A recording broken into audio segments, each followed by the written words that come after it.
People, welcome to Newspaper Breakdown. It is the 29th of the 11th. I'm standing up today for something different. Let's have fun. Hope everyone's there. Lots of news stories to get through. Some fun ones, some shit ones, some fucking hell, of course. Let's start with the law enforcement authorities in 6 countries. They've joined forces to take down a super cartel of drug traffickers, controlling 1/3 of the cocaine traded in Europe. The reason I wanted to start with this is because that is what fucking police should be doing. It's so rare you get a good police story. And we're going to follow it up with the UK police. But 44 suspects were arrested in a series of raids across Europe and the UAE, with 33 tons of drugs seized. Spain, France, Belgium, the Netherlands and the UAE investigations with support with Europol. Everyone getting together, stopping crime. Good, that's what the police should be doing. However, over in the UK, where we live, well, where I live, I don't know which of the handful of people where you're from. In the UK, the Met have launched an anonymous hotline for people to report corrupt or abusive officers after being heavily criticised for a string of failures, including rape and murder by their police officers.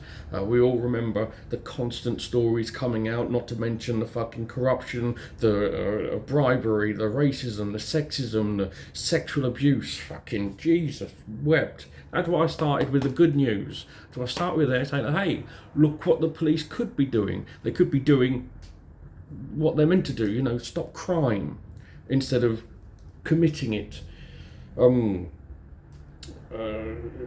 So this is to anti-corruption. This is to tackle anti-corruption and disciplinary procedures, which has left many dodgy police and staff still in jobs. This is the first hotline of its kind in the UK. So people are going to be able to contact the line without giving their name to give info on police taking bribes, using their power for sex, and are abusive towards their partner or family, or racist, homophobic and misogynistic. If I was the Met, I would make sure this number was paid, and then we may be able to actually pay for that 20,000 extra police, because there's going to be a lot of fucking calls for that. This comes, of course, after the series of scandals that we've seen. It is expected. The police in this country have consistently let people down, with it being either not doing their jobs up to not even a high standard, a medium standard, a middling standard would be appreciated. We're yet to get to the middling standard at the moment. We're at such a low standard that it's more of a fucking trip hazard. That's where we're sitting with the police, and of course it's only a few bad apples, and you keep on hearing that. But it seems the more times you hear it, the more times you think, well, maybe you only think that because you think all I can see is bad apples, but that can't be all of them. So it's probably that I'm seeing just only the bad apples, whereas actually, if I look over there, there's tons of good apples and they're fantastic apples, where the fact is you're seeing the bad apples, and that's all of the fucking apples available. Asylum seekers, one of the favourite things for me to talk about, because there's a new hell story every fucking day. Asylum seekers showing diphtheria symptoms will be held in secure isolation hotels similar to those used during the COVID pandemic. 50 or more identified cases in Manston as of the 25th of November. Last year we had 10 cases the entire year. Up until September there was only 1 case. These getting us up to 50 came from October and November. This is the Home Office doing this. This is their creation. They've created a fucking petri dish of perfection for the likes of diphtheria to spread. Every step that the Home Office makes is akin to a mad scientist creating experiments. How can we make sure that we can create such a fucking place that diphtheria, something that we in this country have been vaccinating against since the 1940s, which makes it so pissing rare in this country, how can we make this spread? Next they're going to be attempting to find the perfect way to spread fucking whooping cough. Diphtheria is highly contagious infection caused by bacteria. Symptoms include difficulty swallowing and breathing, sore throat, swollen glands, high temperature. It can spread over to your skin. As mentioned, it is rare because we vaccinate, because vaccinations work, you fucking morons. Usually the vaccination is alongside tetanus and polio vaccines, other things we don't have much in this country because vaccines work. It can spread in the air or by close contact or by sharing items such as clothing, bedding, etc., etc. Right, the online safety bill. There's a lot on this. The online safety bill is a bill that the government are looking to bring in to regulate the online space. So we've got a few bits of news with regards to it. The Culture Secretary, Michelle Dolan, has defended removing a provision in it to regulate legal but harmful online material, scrapping the provision after MPs raised free speech concerns. You see a lot of MPs saying, we can't legislate for hurt feelings, and then you realise every single one of them are butthurt about everything and want to sue everyone for everything. Always be careful with that. You always see these free speech fucking gods, these fucking wonderful people will use things like slaps, which are an attempt to silence people, especially journalists, with court cases that do not go anywhere, but it's all just they think they've got more money, so they're able to fucking spend money to stop people from putting out information about them that they do not want. Slaps should be illegal. With this, you've seen so many online on Twitter. You call someone a cunt, or you point out that they're actually in favour of people dying. My lawyer will be on you. My lawyer will be on you. And they're the type of people who will be fucking there going, oh no, we can't regulate free speech and all of this fucking bollocks. It would have included offensive content that does not constitute a criminal offence. Instead, the Culture Secretary has said platforms must enforce their terms and conditions. So, as with a lot of, especially social media companies, they all have in their terms and conditions, you can't do this and you can't do that. What this online bill will do is say that you actually have to enforce your terms and conditions. So if the T's and C's explicitly prohibit content that falls below the threshold of criminality, such as abuse, Ofcom will have the power to ensure that the policy is actually enforced. So the Ofcom will be able to police social media companies more than they currently can do, including giving them the power to fine companies up to 10% of their global turnover, which, as we all know, is fucking high. It's nice that they've put turnover instead of profit, because none of them fucking make any. So 10% of their global turnover for breaches of the online safety bill. If they if they what the fuck is that? If they back, did I say back there? If they back pledges to block sexist, yes, yeah.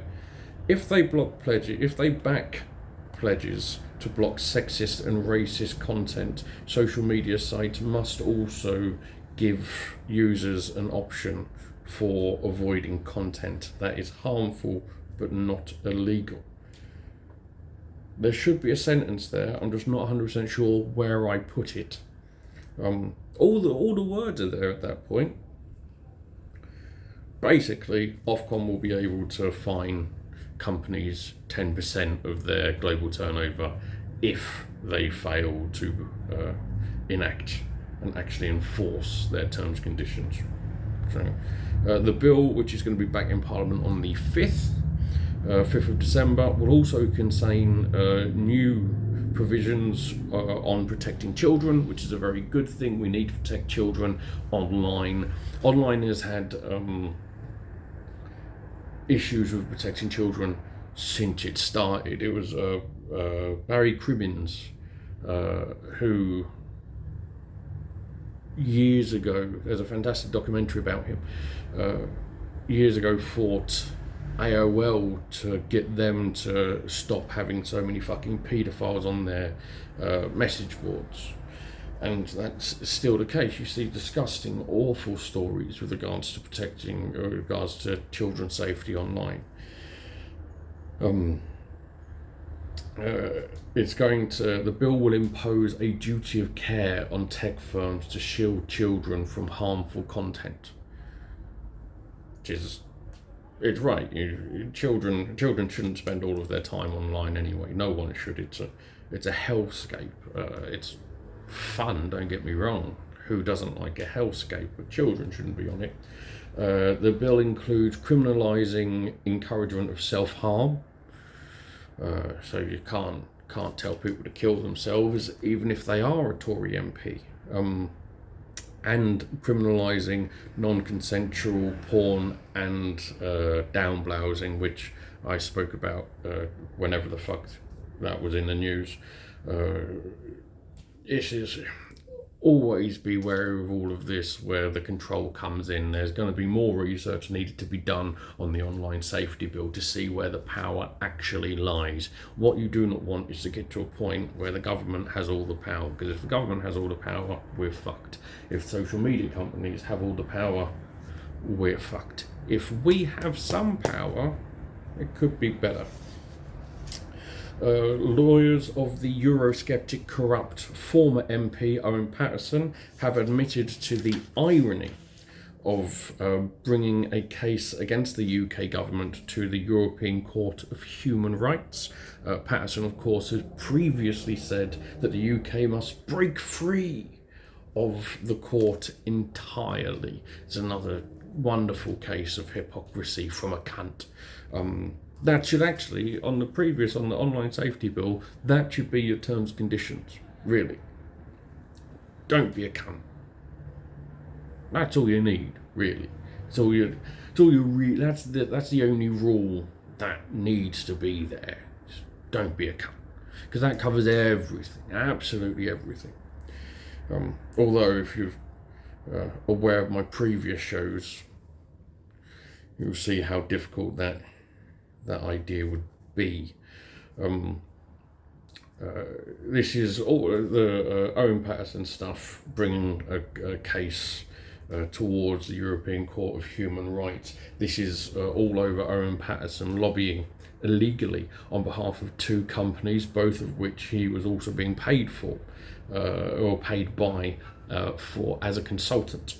A parliamentary inquiry found that he had repeatedly lobbied ministers. The Parliamentary Standards Committee found that he had misused resources, engaged in paid lobbying, failed to report the proper what the fucking hell? Failed to properly disclose what he was doing, and failed to show integrity required for a public servant. I really, really need to make sure I write cleaner when I'm doing all the fucking notes for this pissing thing. I mean, some of this is just scribbles. It is just fucking scribbles. The interesting thing about Owen Paterson and all of this, of course, this was the start of the end for Boris Johnson, because when all of this came out, Boris Johnson straight in, bang, let's defend the bugger. Let's fucking defend him. Let's change the law so that he's fine. That's what happened. Then everything started falling apart. Then the Partygate inquiry. But it all started over Owen Paterson. And now, after Boris Johnson came to his rescue and left, now that he's left, Owen Paterson comes in, let's sue the government. Can't trust any of them. Finally, we've got the census. England and Wales are now minority Christian countries, according to the 2021 census. 5.5 million drop in the number of Christians. 44% rise in the number of people following Islam. Now, I wrote this exactly how it said in the paper, and there's a reason for that. Because it brings fear. You see, how they've written that, it brings fear. Because they've gone 5.5 million drop in the number of Christians, 44% rise in the number of people following Islam. You see the difference? 44% rise. What a fucking big number. And we all know everyone's fucking scared of Islam, and they're scared of not being a white country anymore, and all of this bigoted racist shit. Truth is that 6.5% of people in this country are following Islam. 6.5%. Nothing. A tediously small amount. But 44% rise. Why write it like that? Because that's a number you can say down the pub, whisper down the pub of how we're being taken over. It is the first time that half of the population describes themselves as Christian, that less than half of the population describes themselves as Christian. 37.2% declare they have no religion. Good people, right people, smart people, kind people. Second most common after Christian. 20 years ago, it was 14.8% that declared themselves with no religion. So that is a big fucking jump. That is people who have seen reality and realised that God doesn't exist. 81.7% of the population is white, including non-Brits, down from 86% in 2011, 9.3% Asian British, 2.5% black, 1.6% other. I am fundamentally against religion. I dislike it. I mean, I'm fine with the concept of God. I dislike the people following it. I find them to be abhorrent. Every single one of them. From Jews to Christians to Muslims to Hindus, all of them. They are wrong. They are a history of violence and depravity, and fuck them all. Of course, I'm all for freedom, so I say let you all be religious, but not outside, and none of your fucking beliefs should affect the world at any point. It is fundamentally fucked up that we as a species, our whole lives are dictated to by the fact that some knobhead wrote a book thousands of years ago, and you're all too fucking weak to grow up and think for yourselves. We would still have kindness, we would still have we would have more morality away from religion. than we would in it. Be a better world. Well, that's that done. Have a good day and whatnot, and I'll see you tomorrow.